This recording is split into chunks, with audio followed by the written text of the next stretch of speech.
السلام عليكم ورحمة الله وبركاته. هذه هي الأشجار يا جماعة،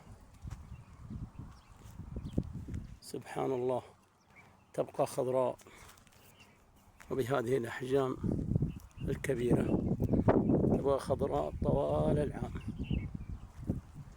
وفي أشد درجات الحرارة في الصيف تبقى وتظل كما هي، تسر من الطيور.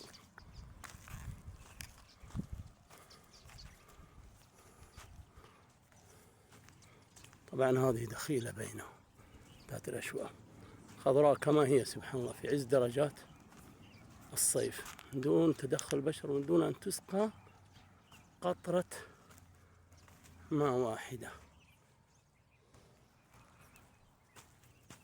سبحان الله، يدل على قدرة الخالق وعظمة الخالق، قدرته على إيجاد الأشياء دون سبب. لما سألت أحد كبار السن هنا أجابني بأنها ظهرت فجأة وبدأت تتكاثر بصورة كبيرة دون أن تسقى طبعا قطرة ماء واحدة. سبحان الخالق.